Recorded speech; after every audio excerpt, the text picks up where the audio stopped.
मेरा निश्चित प्रेम प्रकट हो जाएगा। विश्वास करो, हमारे आराध्य देव का स्वभाव ऐसा है, शरणागत होकर कि मेरे द्वारा कभी कोई आराध्य देव के प्रतिकूल आचरण बने ही नहीं, फिर भी बन जाता है। ये बात दूसरी हो गई। अब तो अगर समुद्रवत अपराध बन जाए तो भी हमारी प्रियाजू उसे मानती ही नहीं कि अपराध क्या है। और राई के सम थोड़ा भजन बन जाए तो उसे सुमेरु पर्वत के समान मान, बहुत भजन, बहुत मेरी सेवा करता है, मेरी स्वामिनी का स्वभाव ऐसा है। भगवान साधन बता रहे हैं कि इस पर प्रयत्नशील रहो तो तुम मुझे प्राप्त कर लोगे।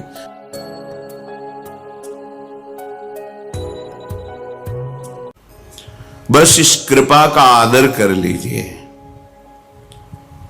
इस कृपा का आदर करना, जो हमें सौभाग्य मिला है, एक एक मिनट, एक एक सेकेंड हम केवल अपने प्रभु के चिंतन का प्रयास करें।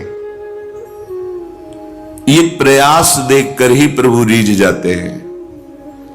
हम उनके समीप श्रीअंग की सेवा तो बात दूर रही, किसी एक अंग का हम ध्यान करने के भी अधिकारी नहीं, क्योंकि मुनिमन ध्यान धरत नहीं पावत। मुनि जो वेद शास्त्रों के मंत्रों का मनन करते हुए पूर्ण धर्म से चलते, उन्हें मुनि कहते हैं। मुनिमन ध्यान धरत नहीं पावत, अपनी सामर्थ्य कहां है कि उनको हम ध्यान में भी देख सके। फिर श्रीअंग के समीप उनकी सेवा का अधिकारी हो तो अत्यंत दुर्लभ, तो कैसे प्राप्त हो जाता है? बस प्रयास हमारा भगवत रिझाने का हो। फिर बलात् हमारे ऊपर जो आक्रमण कर रहे हैं, काम, क्रोध, लोभ, मोह, मद, मत्सर अंतःकरण में, उसे प्रियालाल क्षमा कर देते हैं। बहुत कृपालु है। हमारा प्रयास प्रियालाल की तरफ है। त्रुटियां हमसे हो रही, पर वो मिल जाएंगे। इस प्रयास को देखकर कि मेरी दुरंत माया, वो खुद जानते, मम माया दुरत्या, फिर भी ये मेरे लिए प्रयासरत है। ये आंतरिक बात कह रहा हूं आपको।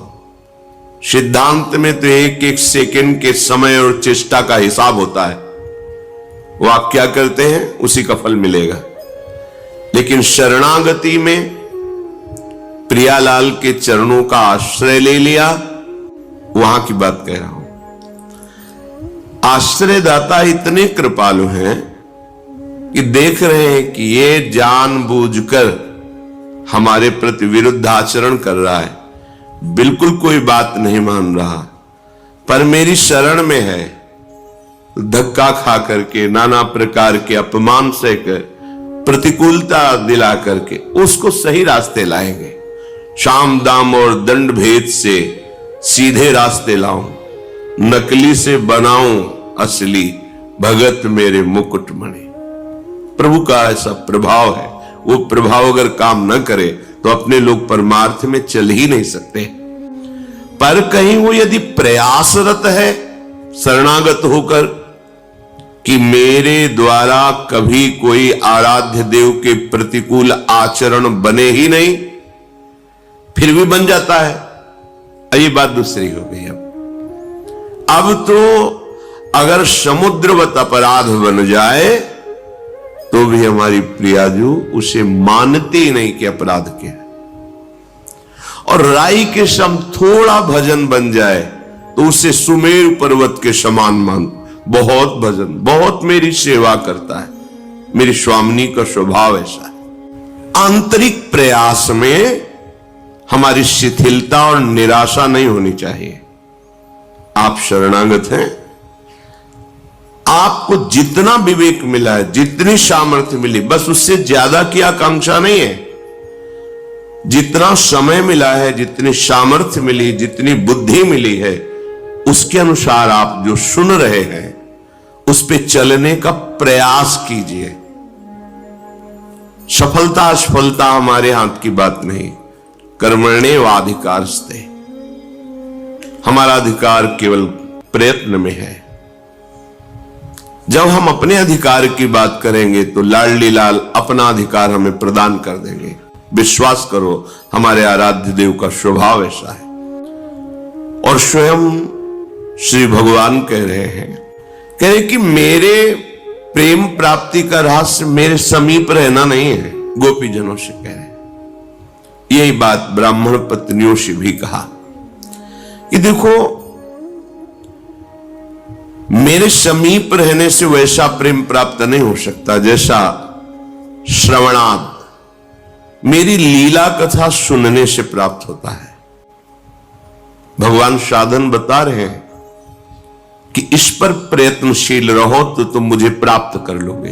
श्रवणात्, दर्शनात्, ध्यानान, मई भावोन कीर्तनात्, इतने में ही हमारा समय पूरी दिनचर्या का जाना चाहिए। हमारी श्रवणेन्द्रिय सदैव नाम कीर्तन, प्रभु के गुण कीर्तन, प्रभु की लीला कथा सत्संग, इसके सुनने में लगी रहनी चाहिए। अब अपने को प्रयास करना है कि श्रवणेन्द्रिय से और कुछ ना सुने। परहेज नहीं करोगे, रहनी से नहीं रहोगे तो बहुत काल सत्संग होने पर भी आपका परिवर्तन नहीं होगा। क्योंकि आप अपना परिवर्तन करना नहीं चाहते तो कोई आपका परिवर्तन नहीं कर सकता। आप में जो ऊर्जा शक्ति है, चैतन्य शक्ति है, क्रिया शक्ति है, श्रवणाद, अपनी श्रवणेन्द्रिय को बस इतने पे सीमित कर लीजिए।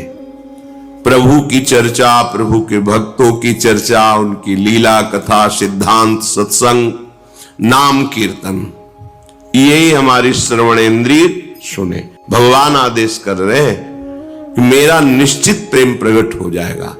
और दर्शनात्, प्रभु के रोज कुछ नया